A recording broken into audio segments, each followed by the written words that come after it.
नमस्कार किसान साथियों, स्वागत है आप सभी का एक बार फिर से मालवा की खेती यूट्यूब चैनल पे। किसान साथियों, जैसा कि आप जानते हैं कि सोयाबीन की फसल के उत्पादन को विभिन्न कारक प्रभावित करते हैं, जिनमें एक मुख्य कारक खरपतवार भी हैं। किसान साथियों, यह एक बहुत बड़ी समस्या है और यदि आपने समय पे खरपतवार का नियंत्रण नहीं किया तो आपकी उपज 30 से 50% तक कम हो जाती है। चाहे आपने उसमें कितना भी खाद डाला हो, कितना भी अनुकूल मौसम रहा हो, सभी कुछ आपने सही किया हो, लेकिन यदि खरपतवार नियंत्रण आपने सही समय पर नहीं किया तो आपका 50% तक नुकसान हो सकता है। किसान साथियों, खरपतवार नियंत्रण के लिए हम विभिन्न प्रकार की विधियाँ उपयोग में लाते हैं, जैसे यांत्रिक विधि जिसमें हम कुल्पा या डोरा चलाते हैं, मैनुअल विधि जिसमें हम हाथों से खरपतवार निकालते हैं, और एक होती है रासायनिक विधि जिसमें हम हर्बिसाइड का प्रयोग करके सोयाबीन की फसल में खरपतवार का नियंत्रण करते हैं। यहाँ पर आज हम बात करने वाले हैं केवल जो रासायनिक विधि यानी हर्बिसाइड का प्रयोग करके हम किस प्रकार से खरपतवार का नियंत्रण कर सकते हैं। किसान साथियों, आपने देखा होगा कि विभिन्न प्रकार के हर्बिसाइड प्रयोग में लाए जाते हैं सोयाबीन की फसल में खरपतवार नियंत्रण के लिए। कुछ खरपतवारनाशी का प्रयोग हम बुआई के पहले करते हैं, कुछ खरपतवारनाशी का प्रयोग हम बुआई के बाद करते हैं, जिसका प्रयोग हमें 48 से 72 घंटे के अंदर अंदर करना होता है। और कुछ खरपतवारनाशी ऐसे होते हैं जिसका प्रयोग हम अपनी फसल में फूल आने की अवस्था यानी कि 25 से 30 दिन की अवस्था से पहले पहले करते हैं। तो इस प्रकार से हमें 3 प्रकार के खरपतवारनाशी बाज़ार में मिलते हैं। अब हमें कौन सा खरपतवारनाशी प्रयोग में करना चाहिए, किससे हमें ज़्यादा लाभ है, किससे हमें नुकसान है, इसके बारे में थोड़ी डिटेल से बात करते हैं। सबसे पहले बात करते हैं किसान साथियों, आपने भी देखा होगा बहुत सारे किसान भाई बोवनी के पूर्व जब हल्की फुल्की बारिश हो जाती है तब खरपतवारनाशी का स्प्रे करते हैं। ज़्यादातर इसमें किसान साथियों पेंडामिथालिन का प्रयोग किया जाता है और कुछ क्षेत्रों में किसान भाई इमिडाथाइबर का भी प्रयोग करते हैं। लेकिन किसान साथियों, ये जो रसायन है ये आपकी खेत की मिट्टी को काफ़ी ज़्यादा मात्रा में ख़राब कर देते हैं। आपकी खेत की मिट्टी जहरीली हो जाती है, साथ ही आपके खेत में जो मौजूद लाभदायक बैक्टीरिया है या जो मित्र फफूंद हैं उनको ये ख़त्म कर देते हैं, जिसके कारण किसान साथियों आपके खेत की मिट्टी एक तो जहरीली होती है, दूसरा आपके खेत में इन जीवाणुओं बीजाणुओं की संख्या कम हो जाती है, आपकी खेत की मिट्टी ख़राब होती है, जिससे कि आपकी खेत की मिट्टी में जो उत्पादन क्षमता है वो भी कम हो जाती है। परिणाम स्वरूप आपकी फसल कमज़ोर रह सकती है, आपको नुकसान हो सकता है। तो इस प्रकार के खरपतवारनाशियों का प्रयोग यदि आप ना करें तो बहुत ही अच्छा है। ये मेरा पर्सनल आपसे कहना है किसान साथियों, आप चाहे तो करें या ना करें ये आपकी मर्ज़ी है, लेकिन ये मेरा पर्सनल सुझाव है कि इस प्रकार के खरपतवारनाशी का फ़ायदा कुछ ज़्यादा देखने को नहीं मिलता है। एक तो किसान साथियों आप हल्की फुल्की बारिश में इनका छिड़काव कर देते हैं, फिर यदि काफ़ी दिनों तक बारिश नहीं होती और उसके बाद बारिश होती है और फिर आप बुआई करते हैं, तब तक इन खरपतवारनाशी का प्रयोग जो असर होता है वो समाप्त हो जाता है। परिणाम स्वरूप होता है कि आपकी सारी मेहनत बेकार हो जाती है, आपकी लागत बढ़ जाती है और खरपतवार फिर से जम जाते हैं। इसलिए जहाँ तक हो सके इस प्रकार की खरपतवारनाशी का प्रयोग ना करें। अब दूसरे नंबर पे किसान साथियों वे खरपतवारनाशी आते हैं जिनका प्रयोग हम बुआई के 72 घंटे के अंदर कर सकते हैं। लेकिन किसान साथियों, मेरा आपसे कहना है कि जो खरपतवारनाशी हम 72 घंटे के अंदर प्रयोग करने वाले हैं उनको हम यदि 48 घंटे के अंदर अंदर प्रयोग कर लें तो उनका रिज़ल्ट हमें और भी अच्छा मिलता है। इसलिए किसान साथियों आपको अपने खेत में बुआई इस हिसाब से करना चाहिए कि जिस खेत में आपके जो खरपतवार की समस्या ज़्यादा है उसको आप सबसे आखिरी में बोएं और बोने के बाद तुरंत आप उसमें इस प्रकार के खरपतवारनाशी का छिड़काव करें। इससे आपको ज़्यादा फायदा मिलेगा।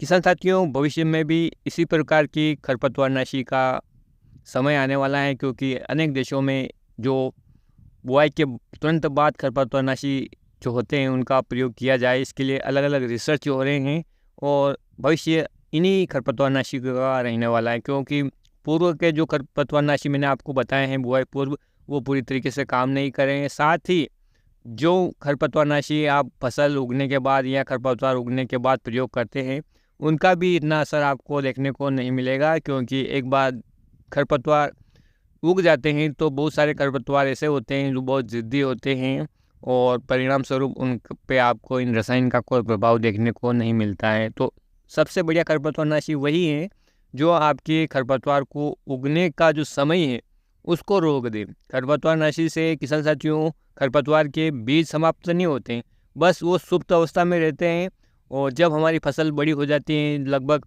यदि 1 महीना के लिए भी यदि ये बीज सुप्त अवस्था में चले जाते हैं, तब तक हमारी फसल पूरी आच्छादित हो जाती है। फिर भी यदि ये खरपतवार जमते हैं तो फिर ये फैल नहीं सकते हैं, क्योंकि हमारी जो फसल है वो बड़ी हो जाती है और फिर ये प्रतिस्पर्धा नहीं कर पाते हैं। तो इसलिए हमें बुआई के तुरंत बाद जिन खरपतवारनाशी का प्रयोग करते हैं, उनका प्रयोग यदि हम करते हैं तो हमें तिहरा लाभ होता है। अब किसान साथियों, तीसरे प्रकार का जो खरपतवारनाशी होता है, जैसा कि मैंने आपको बताया है कि फूल आने की अवस्था से पहले तक आप प्रयोग करते हैं, लेकिन इनका सही समय किसान साथियों आपके खेत में जब खरपतवार की 3 से 4 छोटी-छोटी पत्तियाँ हो, ज़्यादातर खरपतवारनाशी 2 पत्तियाँ जब खरपतवार की रहती है तभी रिकमेंडेड किए जाते हैं, लेकिन इनका प्रयोग आप 4 पत्तियों तक कर सकते हैं। ज़्यादा बड़े खरपतवार हो जाएंगे किसान साथियों तो फिर इन दवा से उनका नियंत्रण करना आसान नहीं होगा।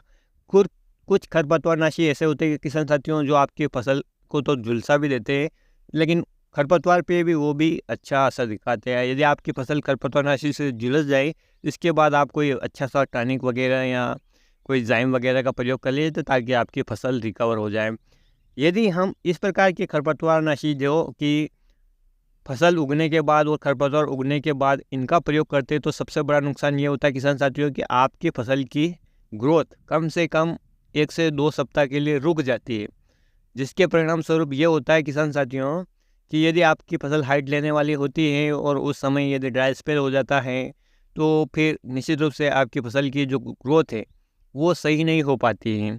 इसलिए यदि इन खरपतवारनाशी का प्रयोग आप कम करें तो बहुत ही अच्छा है। सबसे बढ़िया खरपतवारनाशी वही है जो कि बुआई के 48 घंटे के अंदर प्रयोग किए जाए। या आपकी खरपतवार के बीजों को सुप्त अवस्था में ले आएंगे और आपकी फसल 1 से 1.5 महीने तक के लिए खरपतवार से मुक्त रहेगी। तो निश्चित रूप से फिर आपकी फसल की जो ग्रोथ है वो अच्छी से हो जाएगी, उसकी ग्रोथ पे भी कोई बुरा इफेक्ट नहीं पड़ेगा।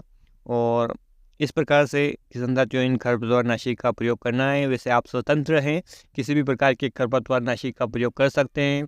कौन कौन से खरपतवारनाशी इस श्रेणी में आते हैं, यदि आप कमेंट के माध्यम से पूछेंगे तो मैं आपको सस्ते और बहुत ही बढ़िया जो रिजल्ट देते हैं उन खरपतवारनाशक हर्बिसाइड के बारे में डिटेल से वीडियो बनाकर अवेलेबल करा दूंगा। तो किसान साथियों आज की वीडियो में इतनी जानकारी थी। उम्मीद करता हूँ कि आपको पसंद आए। और किसान साथियों किसी प्रकार की यदि आपको लगे कि ये जानकारी गलत है तो उसके लिए भी आप कमेंट में मेंशन कर सकते हैं। जानकारी आपको पसंद आए तो उसके लिए भी आप लाइक कर सकते हैं वीडियो को, अन्य किसान भाई के में इस वीडियो को शेयर कर सकते हैं। फिर मिलते हैं किसान साथियों एक नई जानकारी के साथ एक नए वीडियो में। तब तक के लिए आप ख्याल रखिएगा, आप अपना, अपने परिवार, अपने पशुधन का। किसान साथियों सतर्क रहें, सावधान रहें। किसी भी प्रकार की कोई समस्या अपने खेती में आ रही है तो अपने नज़दीकी कृषि विज्ञान केंद्र से संपर्क करें, या किसान कॉल सेंटर पे भी आप संपर्क कर सकते हैं। उन्नत नस्ल किसानों से भी आप संपर्क करके राय ले सकते हैं। आप स्वतंत्र है चाहे जो काम करें किसान साथियों, लेकिन जब तक 2 से 3 प्रकार के किसानों की, उन्नत नस्ल किसानों की या कृषि वैज्ञानिकों की राय सही नहीं मिलती है, तब तक किसान साथियों हमें किसी भी प्रकार के रसायन का या किसी भी प्रकार की दवाई का छिड़काव नहीं करना चाहिए, क्योंकि काफ़ी ज़्यादा लागत आती है खेती में। कहीं हमारा लाभ के चक्कर में किसी प्रकार का नुकसान न हो जाए, इसलिए जब भी हम किसी भी दवाई का छिड़काव करें, चाहे वो खरपतवारनाशी हो चाहे वो कीटनाशी हो, उसका प्रयोग करने से पहले हमें उसके बारे में डिटेल से जानकारी प्राप्त कर लेनी है। कब कितनी मात्रा में उसका छिड़काव का बेस्ट समय है, ये जानकारी आप रखेंगे तो आपको निश्चित रूप से लाभ होगा। तो किसान साथियों फिर मिलते हैं नए वीडियो में, तब तक के लिए ख्याल रखना आप अपना, अपने परिवार का।